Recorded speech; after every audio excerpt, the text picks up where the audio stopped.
Good morning বন্ধুরা, সবাইকে মৌনী অমাবস্যার শুভেচ্ছা। গতকাল রাত থেকে অনেকেই কিন্তু চলে গেছে আমাদের প্রয়াগরাজ, যেখানে সঙ্গমের পূর্ণ শাহী চান করার জন্য বহু মানুষ পৌঁছে গেছে। ইতিমধ্যে আমাদের গ্রুপে যারা যারা গিয়েছে তারা কিন্তু আমাদের কাছে ছবি এবং ভিডিও পাঠিয়েছে। লক্ষাধিক মানুষের ভিড়, কোটি কোটি মানুষ এখনো পর্যন্ত রাস্তায় আটকে আছে। আজকে মাঝরাতে অথবা কালকের ভোরে তারা কিন্তু পৌঁছে যাবে আমাদের এই পবিত্র গঙ্গা যমুনা সরস্বতী সঙ্গমস্থলে। বন্ধুরা, আপনাদেরকে একটা কথা বলি, যারা এই মুহূর্তে আমার এই ভিডিও দেখছেন এবং যারা এখনো পর্যন্ত ট্রেনে আছেন কিংবা সঙ্গমে পৌঁছাতে পারেননি, তাদের উদ্দেশ্যে একটা কথা বলছি, হড়বড় করার কোনো দরকার নেই। 29 তারিখ সন্ধ্যে 6টা পর্যন্ত কিন্তু অমাবস্যা থাকবে এবং তার মধ্যেই আপনারা কিন্তু পবিত্র গঙ্গা যমুনা ও সরস্বতীর সঙ্গম স্থানে একবার চান করলে সেই শাহী চানের আপনারা কিন্তু পূর্ণ অর্জন করতে পারবেন। তো সুতরাং এখন যে যেখানেই থাকুক না কেন, এত হড়বড় করার দরকার নেই। সকাল যদি 12টা কিংবা 2টোর মধ্যে আপনারা প্রয়াগরাজ জংশনে পৌঁছাতে পারেন, তাহলে কিন্তু অতি অবশ্যই আপনারা সেই সময়ের মধ্যে সঙ্গমের শাহী চান করতেই পারবেন। আপনাদের মধ্যে যে সকল ভক্তরা এখনো পর্যন্ত সঙ্গমে পৌঁছাতে পারেননি, তারা আমাকে বারবার করে জিজ্ঞেস করছিলেন যে সঙ্গমে যাওয়ার পর তারা কোথায় থাকবেন। কারণ তারা বিভিন্ন সংবাদপত্র ও বিভিন্ন মানুষদের কাছ থেকে জেনেছে সঙ্গমে নাকি এখন পরিপূর্ণ মানুষ এবং কোথাও থাকার জায়গা নেই। তো বন্ধুরা, আপনাদের উদ্দেশ্যে আমি কিছু থাকার জায়গার কথা বলবো এবং সেখানে কত টাকা করে নিচ্ছে মাথাপিছু সেইগুলো আপনাকে বলতে পারি। এখানে কিন্তু আপনারা সকালে কিংবা আমার ভিডিও দেখার পর সেখানে যদি যোগাযোগ করেন, হয়তো জায়গা পেতে পারেন এবং খুব একটা বেশি যে পয়সা ওরা নেবে সেটা নয়।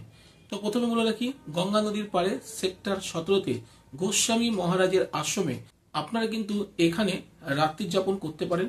আর এখানে কিন্তু ভক্তদের কাছে কোনো পয়সা দাবি করা হচ্ছে না। আপনারা ওখানে থাকার পর আপনাদের ইচ্ছা মতন দান বক্সে আপনারা দিতে পারেন, সেটাই ওখানে গ্রহণ করবে।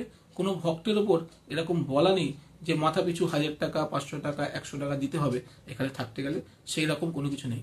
কিন্তু এখানে ফার্স্ট কাম ফার্স্ট সার্ভিস। আপনি যত তাড়াতাড়ি যাবেন আর ওখানে যদি জায়গা অ্যাভেলেবেল থাকে তাহলে কিন্তু আপনাকে থাকতে দেওয়া হবে। এরপর চলে আসি সেক্টর 19, তুলসী মার্কের ওপর বিবেকানন্দ সেবা আশ্রম। এখানে কিন্তু আপনারা থাকতে পারেন। এখানে কিন্তু যাত্রী পিছু 600 টাকা করে ওনারা ধার্য করেছে। আপনারা এখানে মাথা পিছু 600 টাকার বিনিময়ে আপনারা কিন্তু এখানে থাকতে পারেন। এছাড়া সেক্টর 19-এ আপনারা বিশ্ব হিন্দু পরিষদ ক্যাম্পাসের পাশে আপনারা কিন্তু 1000 টাকা মাথা পিছু দিয়ে এখানেও আপনারা থাকতে পারেন। কোথায় থাকবেন সেই লোকেশনের লিঙ্কটা আমি আমার ভিডিওতে দিয়েছি। এছাড়া আপনাদের আরও একটি কথা বলে রাখি, সেক্টর 12, 13 এইসব জায়গায় অসংখ্য আশ্রম আছে, সেখানেও কিন্তু আপনারা 1000 টাকার ভেতরে মাথা পিছু দিয়ে থাকতে পারেন। তার লোকেশনও আমি আমার ভিডিওর লিঙ্কে দিয়ে রেখেছি। আরেকটা কথা বলি, আপনারা যদি একটু সঙ্গমের বাইরে যদি কোনো হোটেলে থাকার চেষ্টা করেন, সেখানে কিন্তু হোটেল ঘর পিছু 8000 টাকা, 6000 টাকা এই মৌনী অমাবস্যার জন্য নিচ্ছে। আমি আপনাকে একটা নাম্বার শেয়ার করছি যেটি আমার ডেসক্রিপশনে আছে। সেখানে যদি আপনি ফোন করেন তাহলে একটা ঘরে মোটামুটি 6 জন থাকতে পারবেন এবং তারা কিন্তু 3000 টাকার বিনিময় দিচ্ছে। মানে একজনের ঘর তারা 3000 টাকার বিনিময়ে আপনাকে 6 জনকে থাকতে দেবে 24 ঘন্টার জন্য। আপনারা কিন্তু ওখানে যোগাযোগ করতে পারেন, আপনারা ওখানে থাকতে পারেন। এছাড়াও 100 টাকার বিনিময়ে আপনারা কিন্তু থাকতে পারেন জন আশ্রয়স্থল। এই জন আশ্রয়স্থলগুলো কোথায় আছে সেগুলো আপনাদেরকে একবার বলে দিই। জন আশ্রয়স্থল সেক্টর 2, যেটা আপনারা যখন চুঙ্গি থেকে মেলা প্রাঙ্গণে প্রবেশ করবেন, সেই জায়গাটা কিন্তু সেক্টর 2 এর মধ্যে অবস্থিত। এই সেক্টর 2-তে জিটি লিং রোড এবং মিডিয়া সেন্টারের কাছে আপনারা কিন্তু জন আশ্রয়স্থল পাবেন। সেখানে 100 টাকার বিনিময়ে 24 ঘন্টা থাকতে পারবেন এবং লোকেশনের লিঙ্কটা আমি আমার ভিডিওর ডিসক্রিপশনে দিয়েছি, সেটা দেখে নিতে পারবেন। এবং সঙ্গমের খুবই কাছাকাছি সেক্টর 3 অক্ষয় বট রোড, সেখানেও কিন্তু আপনারা যে জন আশ্রয়স্থল আছে এখানে কিন্তু সম্পূর্ণ বিনামূল্যে আপনারা থাকতে পারেন। আর এখানে থাকতে গেলে আপনাকে কিন্তু আপনার নিয়ে আসা চাদর, বালিশ এবং কম্বল নিয়েই থাকতে হবে। এরা কিন্তু কোনো কিছু খাট বা ব্ল্যাঙ্কেট প্রোভাইড করছে না। এবার চলে আসি সেক্টর 4। সেক্টর 4 হচ্ছে সেক্টর 3-র একদম পাশে, গঙ্গা নদীর পাশে।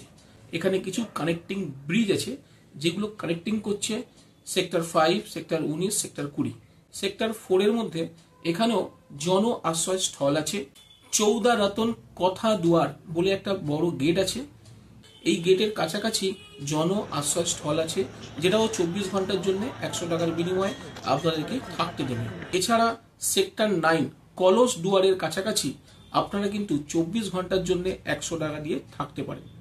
এবার আরো একটা কথা বলি, অনেকে বলছে যারা প্রয়াগরাজ জংশন যাচ্ছে, প্রয়াগরাজ চুটিতে যাচ্ছে, সেখান থেকে নাকি সম্পূর্ণ রাস্তা হেঁটে মেলা প্রাঙ্গণে যেতে হচ্ছে। দেখুন, আংশিকভাবে কথাটা সত্যি, আবার আংশিকভাবে কথাটা ভুল। কারণ আমার জানাশোনা যারা আজকে গিয়েছে ওখানে, তাদের অধিকাংশই অটো ভাড়া করে মোটামুটি প্রয়াগরাজ জংশন থেকে ওই 2 থেকে 3 কিলোমিটার এগিয়ে আসা যাচ্ছে। আর প্রয়াগরাজ জংশন থেকে টোটাল দূরত্ব কিন্তু সঙ্গমের মাত্র 7 কিলোমিটার। যদি 3 কিলোমিটার এগিয়ে আসেন তাহলে কিন্তু আপনাকে দূরত্ব কিন্তু সঙ্গমের মাত্র 4 কিলোমিটার হাঁটতে হবে। আর 4 কিলোমিটার সাধারণ মানুষ ম্যাক্সিমাম 1 ঘন্টা লাগবে, তাও লাগবে বলে মনে হয় না। তো বন্ধুরা, ভয় পাবেন না। এবারে প্রয়াগরাজ চৌকি স্টেশনের কথা বলি। এই স্টেশন থেকে আপনারা কিভাবে আসবেন? এই স্টেশন থেকে আপনারা দেখবেন স্টেশনের বাইরে কিছু লোকাল লোক ওই মোটর বাইক নিয়ে দাঁড়িয়ে আছে। আর মোটর বাইকে মাথা পিছু 100 টাকার বিনিময়ে ওরা কিন্তু মেলা প্রাঙ্গণে পৌঁছে দিচ্ছে। এবং একটা মোটর বাইকে সর্বাধিক 3 জন বসতে পারে, একজন ড্রাইভার আর 2 জন যাত্রী। তো মোটামুটি একটা মোটর বাইকে যদি আপনারা 2 জন থাকেন তাহলে 2 জন বসবেন 200 টাকা দিয়ে। আপনাদের কিন্তু প্রয়াগরাজ চৌকি স্টেশন থেকে অনায়াসে ওরা মেলা প্রাঙ্গণে ছেড়ে দেবে। এই প্রয়াগরাজ চৌকি থেকে আড়িয়াল ঘাট কিন্তু কাছে, মানে কাছে মিন্স আপনাকে যমুনা নদী পার করে যদি কাছাকাছি সঙ্গমে যেতে হয় তাহলে আড়িয়া ঘাটে কিন্তু আপনারা যেতে পারেন। আর আড়িয়া ঘাট থেকে আপনারা নৌকা করে আপনাদের কিন্তু যেতে হবে সঙ্গমে। তো বন্ধুরা, যারা আড়িয়া ঘাটে যেতে চান তারা কিন্তু প্রয়াগরাজ চৌকি থেকে যেতে পারেন, ওটা কিন্তু প্রয়াগরাজ চৌকি থেকে কাছে পড়বে। আর একটা কথা জানিয়ে রাখি, যে সকল বন্ধুরা আজকের গেছে তারা আমাদেরকে বলছে যে ওখানে নাকি কালকে নৌকা চলবে না। আবার কেউ কেউ বলছে নৌকা যদি চলে মাথা পিছু 1000 টাকা করে নিচ্ছে। কাল যত সময় যাবে নৌকার কিন্তু ভাড়াটা কমবে। মনে রাখবেন, কালকের কিন্তু অমাবস্যা আছে সন্ধ্যে 6টা পর্যন্ত। এরকম কোনো কথা নেই যে সকাল সকালেই আপনাকে এই পবিত্র সাই চান করতে হবে। সন্ধ্যে 6টার মধ্যে আপনারা যদি গঙ্গা, যমুনা, সরস্বতীর সঙ্গমে পবিত্র সাই চান করেন তাহলেও কিন্তু সেটা গণ্য, সমান পুণ্য অর্জন করবেন যারা সকাল 4টে, ভোর 3টে নাগাদ সাই চান করেছে তাদেরই মতন। আরো একটা কথা বলে রাখি, সেক্টর 2তে এখানে কিন্তু একটা অবিকল রাম মন্দির তৈরি করা হয়েছে। আপনারা কিন্তু ওখানে গিয়ে পবিত্র রামকে দর্শন করেই আপনারা আসতে পারেন। তো বন্ধুরা, এটা ছিল আমরা যারা 19 তারিখ সকালবেলায় আমরা পৌঁছাচ্ছি তারা কোথায় থাকবো আর কোন সময়ের মধ্যে চান করলে সাহিচারের পুণ্য অর্জন করব। আর একটা কথা বলে রাখি, অনেক বন্ধুরা কলকাতা থেকে গাড়ি কিংবা বাস নিয়ে গেছে, তাদের কিন্তু জুসি স্টেশন থেকে 5 কিলোমিটার আগে গাড়ি দাঁড় করিয়ে দেওয়া হয়েছে।